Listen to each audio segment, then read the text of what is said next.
And for this afternoon's session on Regenerate, very pleased to welcome our chair, Jeremy Porteous from the Housing Group. Thanks, Paul, for that. And as you said, good afternoon and welcome to everyone. And welcome back to those who've been with us for the whole day. I hope you managed to get a cold drink or an ice cream, perhaps, during the break. As Paul said, my name is Jeremy Porteous. I'm the Chief Exec of the Housing Learning Improvement Network, or known as Housing LIN, and we're an extensive practitioner network for those working in the specialist and supported housing sectors. As a co-organiser of today, I'm delighted to chair this session on Regenerate, and special thanks to Foundation and ADAS for a great partnership so far. What people won't know behind the scenes, it's taken less than a month to organise today and put on today's event, so a great achievement. You've already heard much about the day, about the benefits of greater interconnectivity between health, social care and housing, and how when we get it right, it offers both system and personal benefits to bring improvements to service to meet the needs and aspirations of all people of all ages. This is not without its challenges at this time.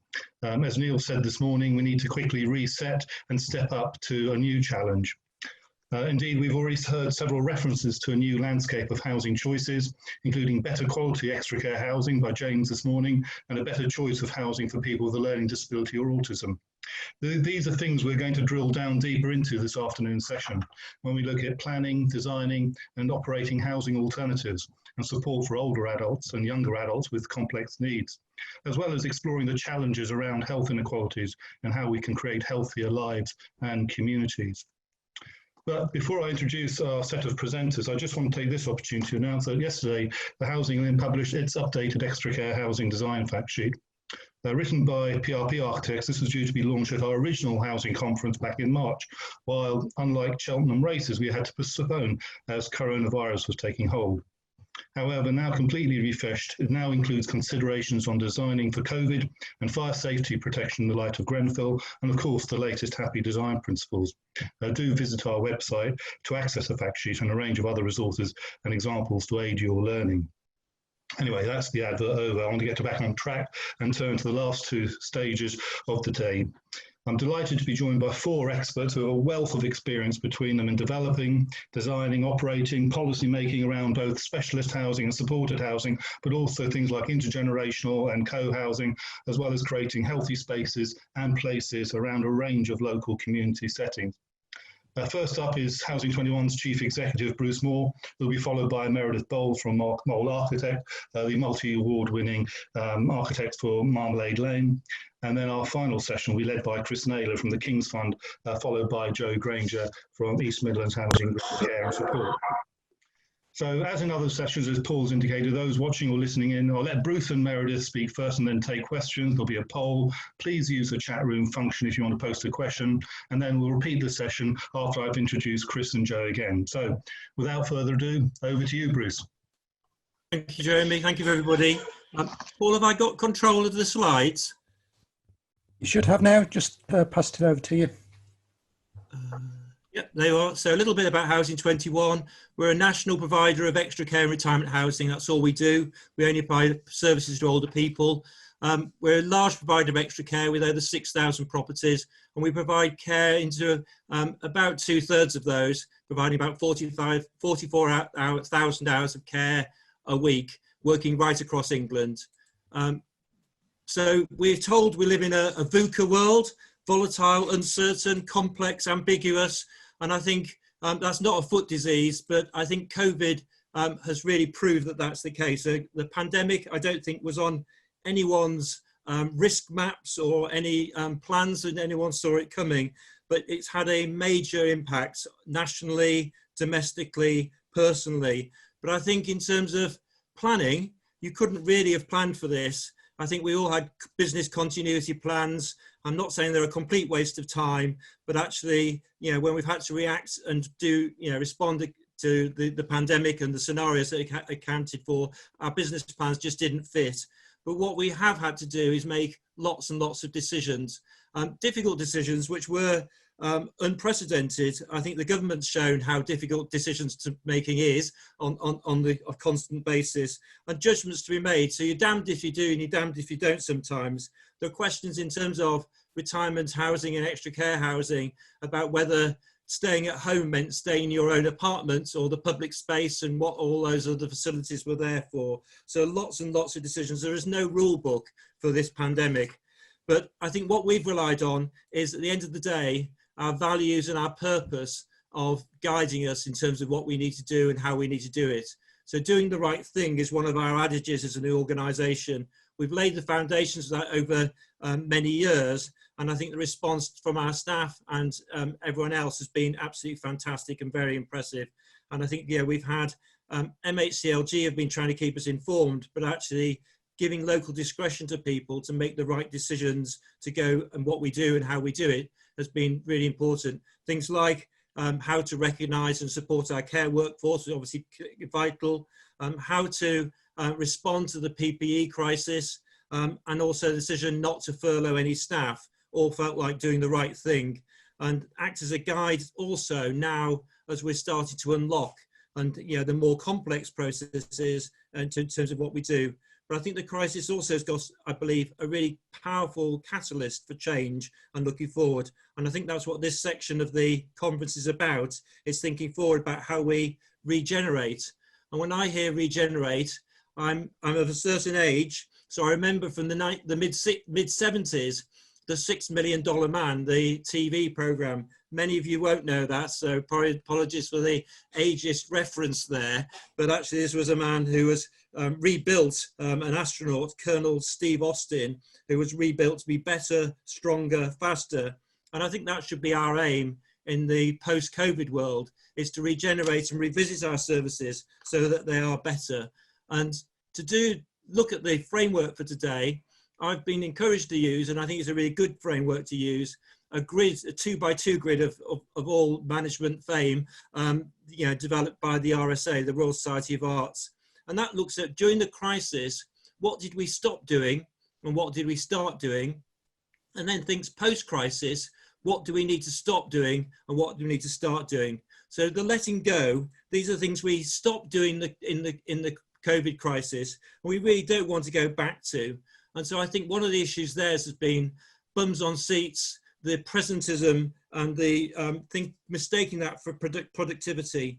I think, you know, the UK's had an issue in terms of our productivity crisis and in terms of how well effective we are as an organisation and, you know, GDP per head. Well, actually, I think one thing the COVID crisis has taught us, being present somewhere doesn't mean you're productive. And I think people have been very productive at home. And as a national provider, there is a tendency to buzz around the country like the typical blue-arse flies, but not necessarily questioning how effective we want to be. So the technology and the environment and embracing that flexibility are things we want to, we've let go of some of the old rigidity of structures, and we don't want to go back to them. Thinking about what we've started doing the COVID crisis, but we don't want to continue unless we really, really have to. And that's one of those. It's about two things, really. One of which is the very essential part of PPE.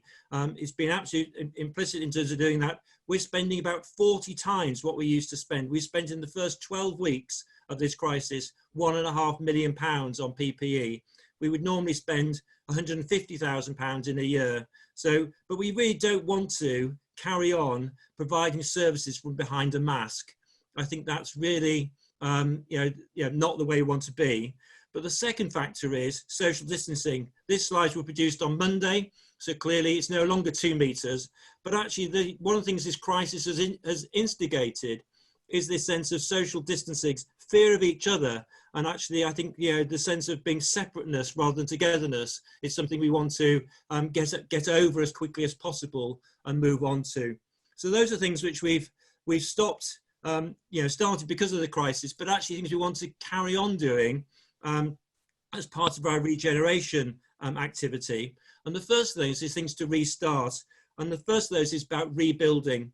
When we went into this crisis, Housing 21 had 1,200 units on site in 19 different sites. We stopped those initially, but it's good news that those are starting to restart again. The two pictures on the left are two schemes which came into commission during the crisis. The first is Claremont House. It's a retirement housing scheme, not just the extra care, but a new retirement living facility in Derby. And then the one below is Fry Court, which is in it's called Fry Court because of the chocolate connections into the Yorkshire near Great Ayton. Two fantastic facilities are now starting to be re-let. But on the right-hand side, as we start rebuilding, we need to start to think about what else we can do and how we can rebuild. So we've had some small experiments with off-site manufacture, two small retirement housing schemes. But in the COVID experience, I think one of the things we can learn from more is how we can build differently and in a more environmentally sustainable way, and perhaps quicker as well, in terms of using off-site manufacture. And the picture in the bottom right-hand corner is a picture of Lozells, an area of Birmingham, where we've acquired the site or about to acquire the site. We've signed off the purchase during the COVID period from Birmingham City Council, and we're going to use that as a community co-housing scheme. The UK has an 85% white British population. Birmingham's got a 58% white British population. Lozells has got under 7%. 88% of the population of Lozells is Black and Asian. And what we want to do is create a co-housing community there. So to show that co-housing doesn't have to just be for the white, affluent, the middle class. It's a real community roots. And I think one of the things that we think is really important is to engage, as Black Lives Matter, with that local community. Something else we want to restart is reinvesting in our properties. We had a £135 million reinvestment programme in older retirement housing, putting brand new kitchens and bathrooms in. One of the other factors is getting to EPC C level. So we were due to get to that by April 21. That's been delayed because we can't do some of the works that were required, but we are still committed to get to that point as soon as we can restart our works. Fire safety, retrofitting sprinklers has been really important. But I think it's really a key factor is to enhance the quality and enhance the standards of our buildings. And we're also switching to no more fossil fuels from the end of 2022. So some real big commitments we're making in terms of both investing in and investing appropriately in our properties. But the most important thing to restart is the re-engagement with our residents. We co-create in terms of what we do, our services. Doing it remotely, it's surviving rather than thriving, in my view. And I think what we want to do is get back to where we're having proper engagement with people. We've introduced court agreements, so each one of our courts across the country makes choices and reaches consensus on issues in a process that's got openness and accountability and gives real control to residents. So we really want to get back meeting our residents, talking to our residents face to face rather than just doing it remotely. But the fourth and perhaps arguably the most important part of regeneration, oh, I've gone back. I go back, Paul? Can you help me go back? There are, is to, oh gosh, there are too many. So is to really to amplify the things that we started doing in COVID and really want to carry on doing. And I think the most important that is really recognising the importance of our care workforce. Social care has been, I think, one of the big successes of COVID. It seems strange to say that, but actually recognising alongside the National Health Service, which we all cherish, is the value of social care. We've had a campaign called Today I Was to emphasise the vital role of our care workforce, and we've adapted that to say today I was a real hero, and I think that's really important. But as we look forward to that in terms of doing this amplification, I think there are three levels that we should be doing this. So first of all is this micro level, the personal level, and that's about how it affects the person. I'm going to come on to talk about the MESO level, which is the place-based level, and then finish off with the macro, the policy level. But on the personal level, also for our care workers, it's important that we guarantee our recognition of them, not just for the crisis, but on an ongoing basis. So we guarantee that all our care workers will be paid as a minimum 10% above the national living wage. We give them guaranteed hour contracts. We now provide all our care workers with a meal every time they're on site. It helps make our restaurants on extra care sites sustainable, but actually it's provided a really positive boost to make sure our care workers are looked after. And we've also introduced occupational sick pay for all our care workers. So none of this, just the minimum protection. We wanted to make sure that they were treated like full employees and actually weren't incentivized to come to work if they had any symptoms because of they were going to lose pay. We haven't had that abused at all. Our rates of absence during COVID are 1.3% in terms of our care workforce. And we've had real heroicism in terms of what we've been doing. And then the final message from the personal side of things is really to that sense of, using the technology. And we've heard before the break, the importance of technology and that connectivity. Digital call systems have been really valuable. We've got tablets for our housing and court manager staff so they can connect with the residents remotely. That doesn't mean we're going to replace our on-site court managers. That personal contact is really important, but we can do so much more by bringing connectivity to all our residents into the internet world. Our digital call systems, which we've got in 170 of our schemes, can be used as Wi-Fi hotspots. And that again opens up a whole new opportunity to actually provide residents with the means to embrace the digital world and connectivity. And then staff-wise, remotely video conferencing has become the norm. I do a weekly contact with staff, but equally TikTok dancing there, that's me dressed as a polar bear, and got more views than you could possibly imagine from our staff. They went almost viral. But on the MESO elements, I think things to amplify and things to emphasize, the Happy report, it's had its 10-year anniversary, but the Dwell report from the University of Sheffield all make the same point, that the actual design principles, the importance of place, the importance of home and housing has been really brought home by the COVID crisis. And one of the key aspects from that is the outside space, and that's a picture of the Ouch co-housing scheme in Barnet, but actually that communal and private space with balconies and private gardens as well has been really important. So actually that sense of access to space and outside space has been a real important learning point, and actually the importance of the Happy principles in terms of design have been really, really vital. And I think it will make us have a long, hard look at some of our design principles again to make sure that we are really taking on board those Happy principles as we go forward. And then the final one, again, re-emphasising the importance of home, which James started off this morning with, and emphasising from, a care decision is a housing decision at the heart of it, is really to understand the importance of having your own home with your own front door.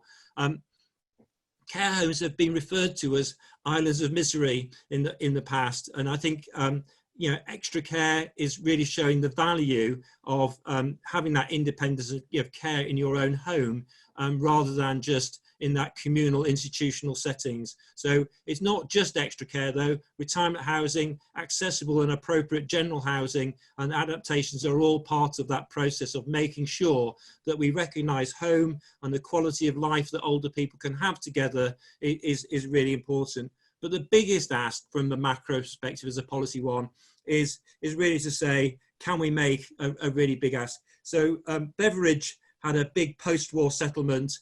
We're facing unprecedented austerity, I think, coming out of COVID. And now is the time, in a time of austerity, to make a really bold gesture. So I hope Boris will be the COVID Beveridge and make a big settlement for social care.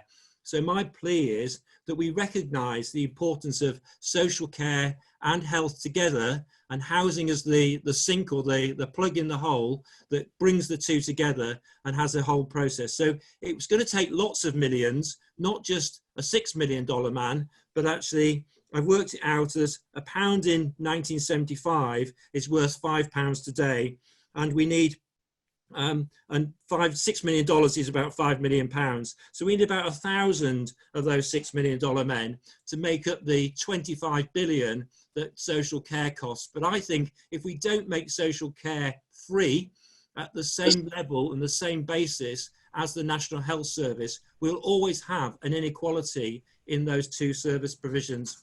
So my poll is, how should we pay that for this? Should we pay for the extra 25 billion we need to get a decent social care system and free at point of delivery through more taxation for everyone on the same basis as we've got at the moment, by a property or a wealth tax. So those who have should pay more than those who have less. Should we have more austerity elsewhere? So should we pick on another department of government that's going to have to pay for our social care? Or should we just get deeper into debt? Probably not recommended. So, as UK PLC goes forward, or should we just say, that's a mad idea, Bruce. It's too expensive. Don't do it. We'll carry on with the system as it is before, because that's perfectly fine. And we're doing great as we are. So over to you, Paul, to do the poll. Yeah, I'll launch the poll. Absolutely. Thank you, Bruce. We'll see you in a minute. Poll, launch polling. Okay, so you can see that now on the screen, and the votes are coming in very fast.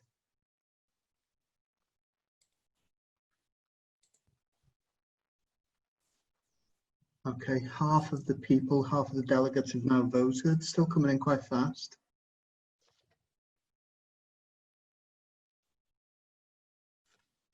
Still more coming through, slow. Give it a few more seconds.